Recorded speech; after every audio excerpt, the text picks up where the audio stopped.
5 big questions facing the Alberta Progressive Conservative Party. I'm Bruce Cameron, and the president of Return on Insight, and my firm does a lot of political analysis and polling work, and of course in former jobs in terms of Cameron Strategy, Angus Reid, I've been involved in tracking political trends in this province going back to 1989. It's an important turning point for the party because I think that Stelmach, many people in the party felt that he moved the party towards the center, away from the very conservative principles that the right of center,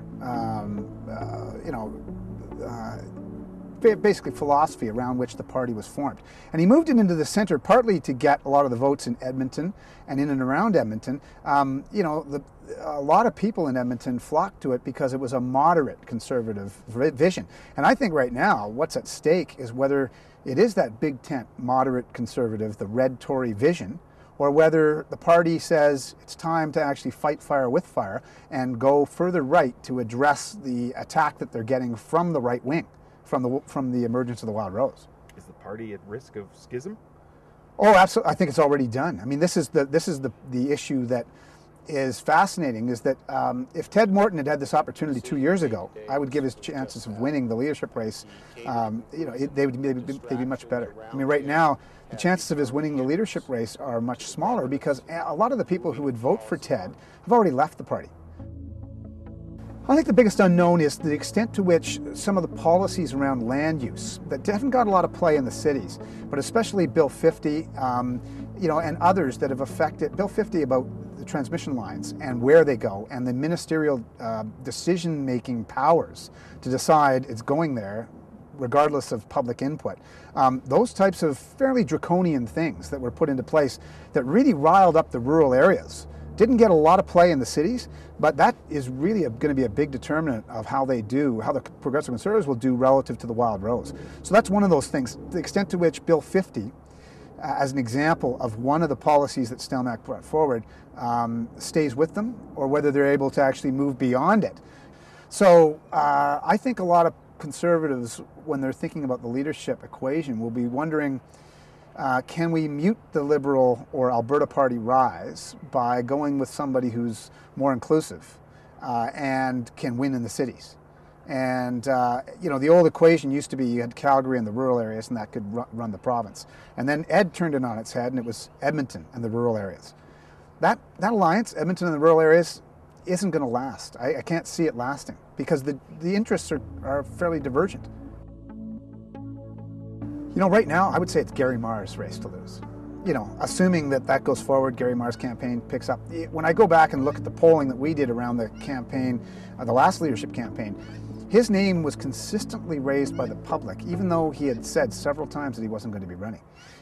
He has, now that was a while ago, and in politics, out of sight, out of mind. But still, he had a certain appeal to the broader Alberta public that is quite compelling. And the fact that he's been away, representing our interests in Washington, the fact that he was a Conservative way before all the tainting that happened through the whole leadership race and the Stelmach era, gives him a real head start because he can be the big tent candidate, and he has some charisma and ability, and he's got a more multicultural, international kind of approach and look. So, when you stack it up, I would say Gary Marr right now has to be the front runner, despite the fact that Morton has a campaign team and the position as minister.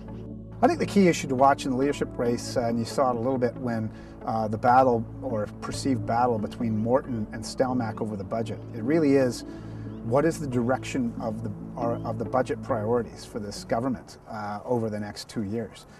Are we willing to go into deficit? Are we willing to support spending programs that we think in the long term will keep the infrastructure going and enable the growth that may occur? Or are we going to go back to those days when you said, we don't have the money, let's cut the spending? So it's a pretty clear line there. I think that's the battle around which the major focus will be. But the unspoken issues, the one that is most intriguing is the outsider versus the insider.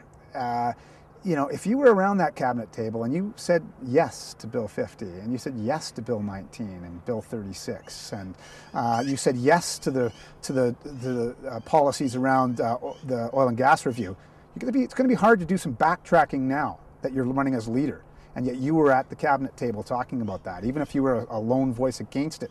Pretty tough to backtrack on that. And so I think an outsider has a much more compelling chance. An outsider that's still known as a Tory has a much more compelling chance than some of the insiders who were at the cabinet table for a lot of those decisions that were unpopular.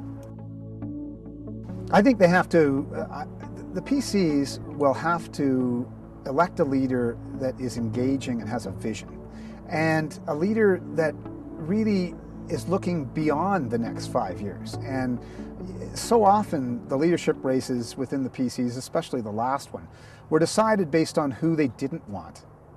So a part of the party didn't want Dinning, a part of the party didn't want Morton. We ended up with Stelmach.